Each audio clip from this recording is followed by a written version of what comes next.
Hello, everyone. So, good morning. It's a bit strange to be on my own without Chris on the scene, but I have exactly 10 minutes to talk to you about the European Innovation Council. So, thank you first for the invitation. Some of you have heard of the European Innovation Council and have wondered, what does the EIC do in the European space industry? Well, actually, we fund game-changing innovations, very high-risk ideas, and we invest where traditional investors hesitate. But we are ready to take the risk. And these are from all phases of a space mission, upstream and also downstream. How do we invest? We invest through our schemes, the Pathfinder, where companies get to 4 million per project. We also have the transition, so once they finish their Pathfinder, they can actually qualify for transition, which is TRL 4 to TRL 6, and then the accelerator program, which is one of the unique programs in the space industry, where you get a grant 2.5 million and up to 15 and above, I say, and above if well justified. So we have, the EIC has 10 program managers, and I'm the program manager for space systems. My role is to propose topics for space challenges, build, create, and manage a portfolio of space projects. So let me tell you a bit about our space portfolio. So this is our program. As you can see, this year we have 1.2 billion euros. There are various topics, but the space challenge is under the Pathfinder. You get 24 million euros. Now, if you have a topic which doesn't actually fit into the space challenge, and you believe that it's very innovative, game-changing, you can always apply for the Pathfinder Open. The same is with the accelerator. This year we don't have a space accelerator, but last year we did, but you can always apply for the accelerator open. So I put this list of topics because maybe you can identify other areas which you might think will be beneficial for your activities. This is our space portfolio. So when I joined the EIC, I discovered that we have a number of projects which are covering 3 pillars. Space debris sustainability, enabling space technologies. We have actuators, high-temperature superconductors, propulsion technologies, IOD, everything. I mean, it's very, very diverse. And of course, we have Earth observation and MET projects.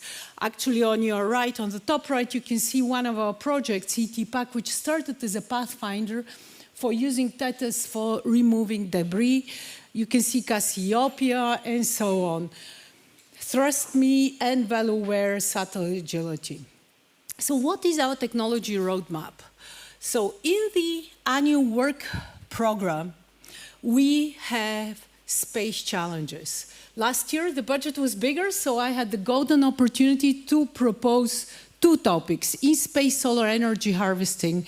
And this is one of the topics where we got very interesting proposals for in-situ resource utilization, for lunar exploration using solar energy.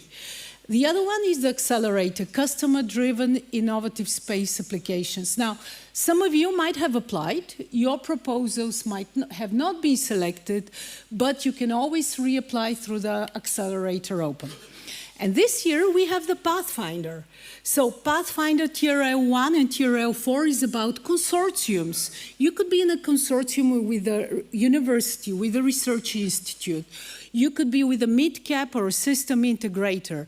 It could be even 2 partners only, and you're very welcome to apply. It's about mitigation, remediation, and in-space recycling. I do believe that the in-space recycling and reuse of orbital assets is a topic very much relevant to your domain of activities, discussed in the Space Resource Week. So what is the goal?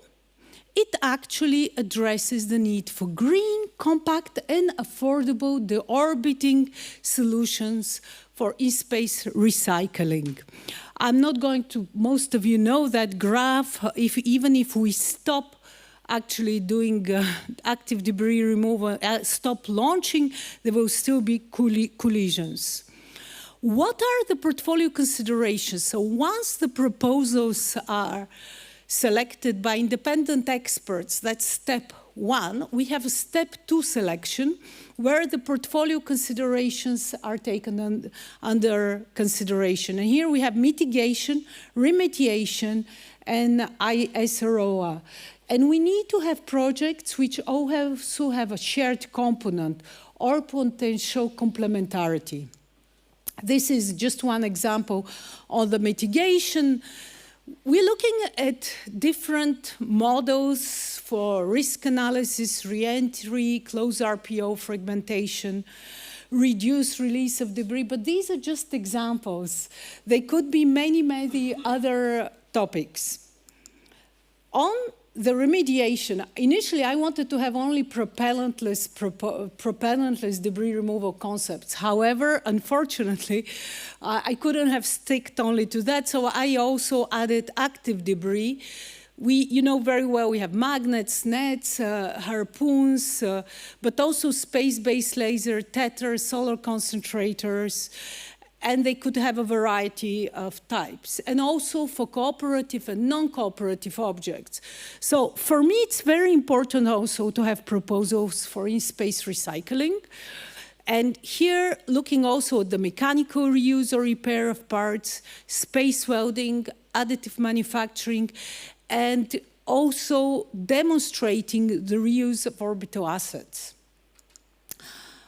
The consideration principles are a very balanced projects between the three categories. So we will not fund only one category, only another category.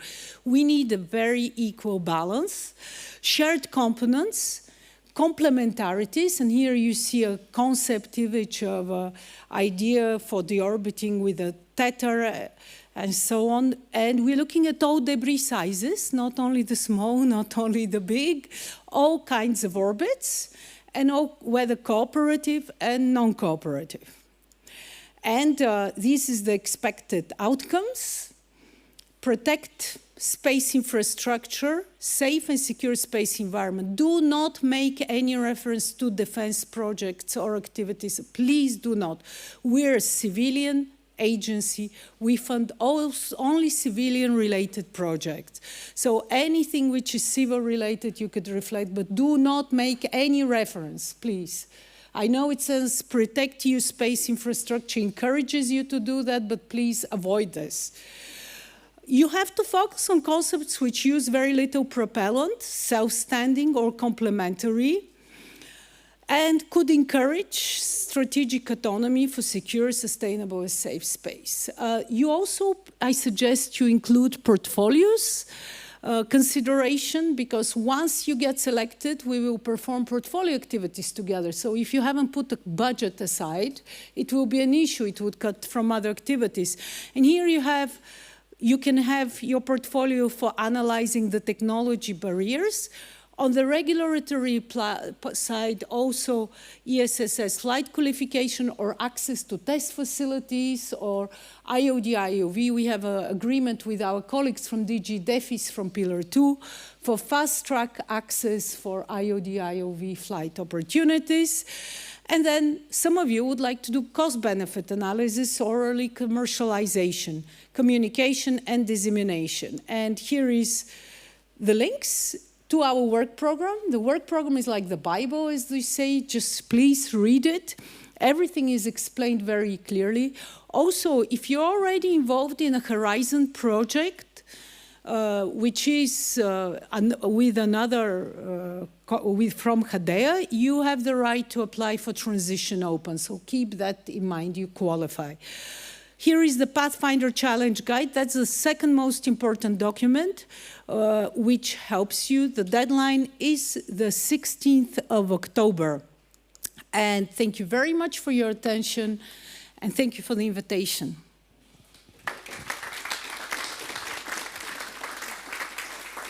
And I think now it's Chris.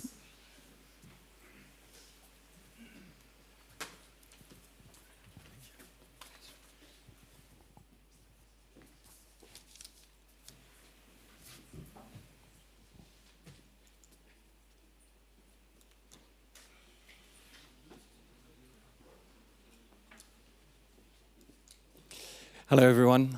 So I'm Alex Godlewski, representing ESRIC.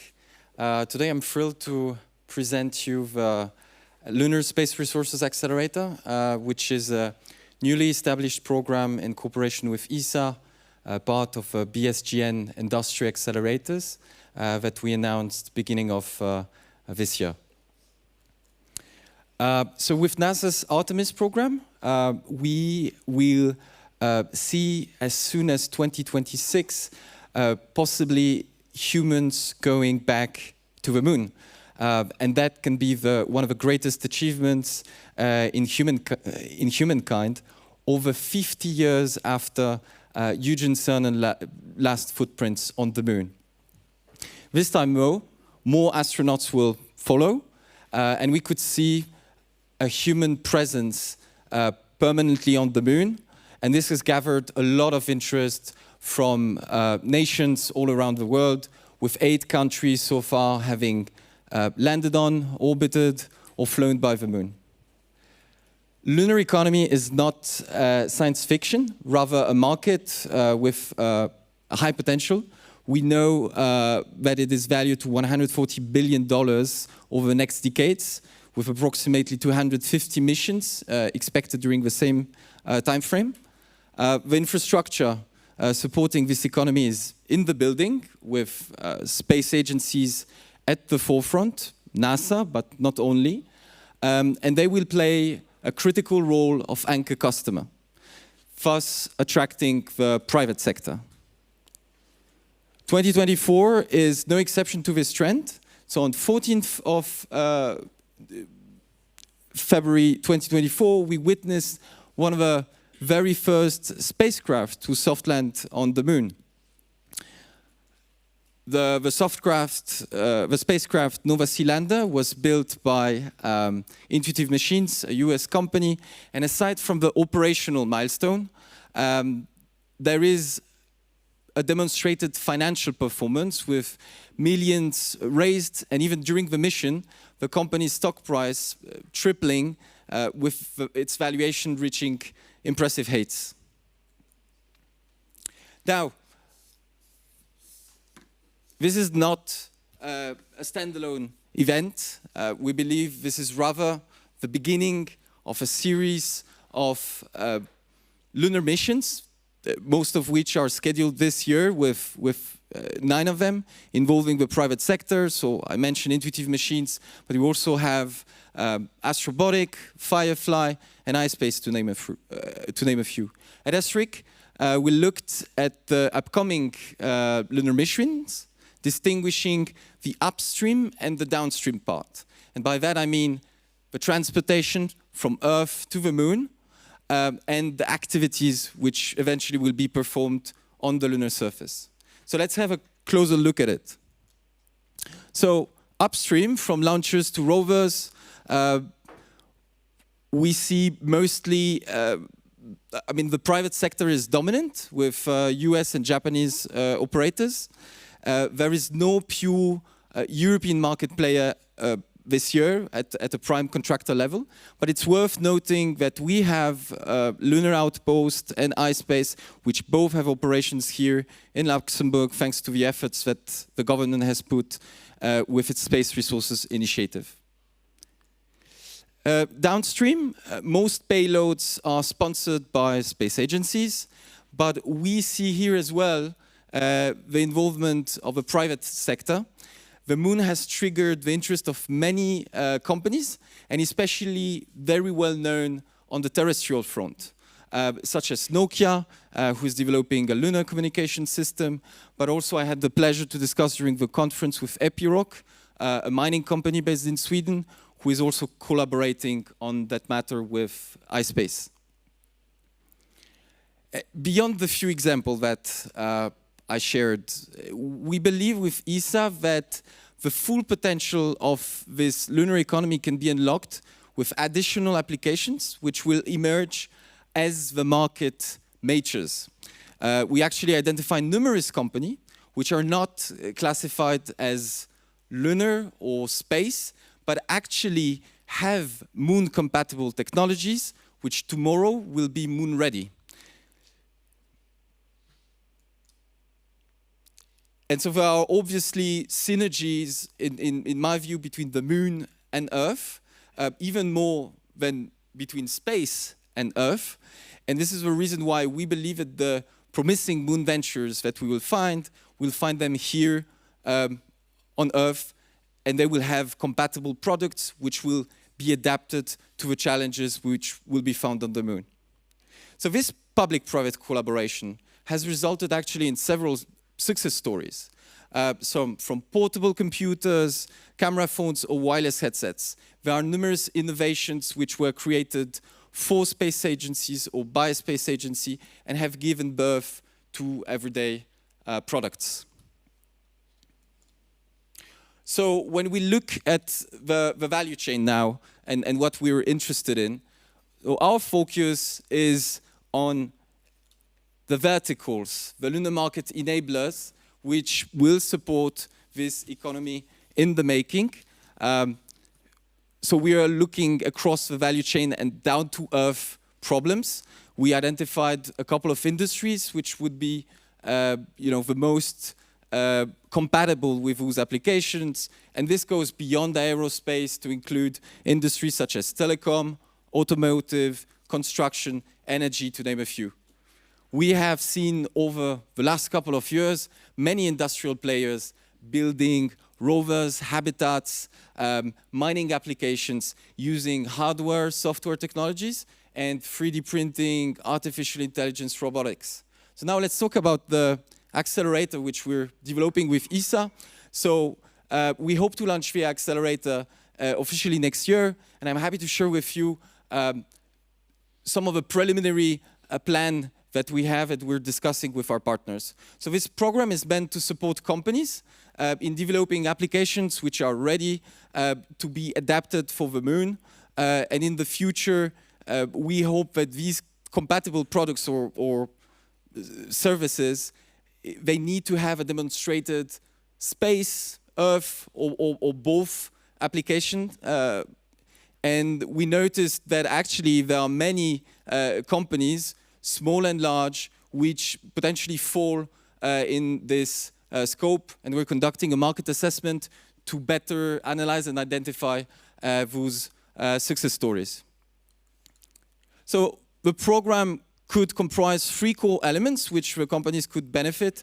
First, investors. So ESA would make available funds for the company selected, and we believe this is an interesting platform for the private sector and especially investors to match this funding, either through a dedicated fund or an investor network. On the product side, we identified with ESA state-of-the-art technical facilities that we do have in Europe, which could actually represent a savings on R&D, while allowing the company selected to bring these solutions to the lunar market and testing them in lunar conditions.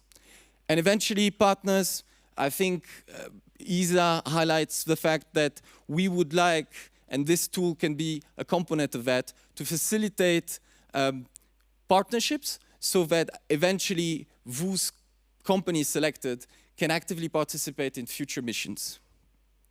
So, as you understand, we're building here a rather unique public-private partnership to drive investment and innovation. And this is exactly what we're discussing right now with ESA, and it will ultimately also depend on the participation of the whole lunar ecosystem. So I would like to take the opportunity of this conference to reiterate our call for participation. We believe that this program can be interesting for different types of partners, among which the public sector, so institutional parties which are interested essentially to accelerate with ESA space exploration policies. Then on the private sector, strategic parties which are interested in taking part in this future market, and financial parties who would like to support promising moon ventures with a spillover effect. So our objective is unique and ambitious. It is to build the very first accelerator which could support products and services which like portable computers, camera phones, or wireless headsets 50 years ago, were aspirations that we can turn into realities.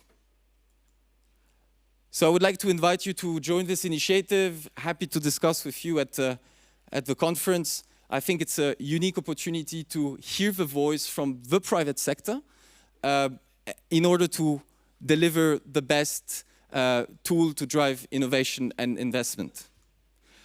Thank you for your attention, and if you're ready for this challenge, then pack your bags and let's go on the journey to the moon together. Thank you.